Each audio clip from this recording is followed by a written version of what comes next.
Amber. I work in the production department at Ashcombe. When plants experience a really different starting life to where they're going to get planted in the end, they can experience transplant shock.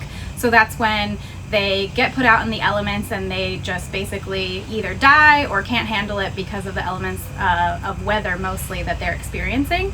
At Ashcombe, we're really thoughtful about that process, and we make sure that we're sending you home with really healthy, hardy plants that have grown in this environment. And that's a really key distinction. By growing in this environment and learning to experience the weather that we have here in South Central PA, the temperatures, the wind, the sun, all of those factors, that plant is learning to be conditioned to grow well in these environments, like your garden.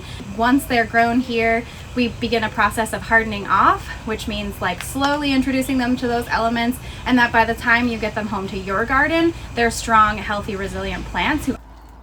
Our vegetable plants, for example, start off in a heated greenhouse that has a heat mat under them, and that helps them, give them good conditions to be able to germinate.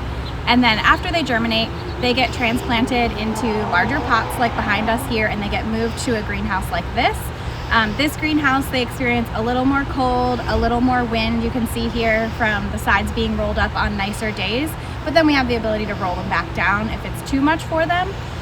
They also get direct sunlight, and then from here they live for a little while, and then once they have developed a little more hardiness, we move them again to a cold frame where they're going to experience a lot more cold, a lot more wind, a lot more rain, that kind of thing, and get ready for that last transition into your garden where they're going to experience whatever Mother Nature has to give. The plants here at Ashcombe have learned to live in our South Central Pennsylvania conditions, so they'll be ready for your South Central Pennsylvania garden.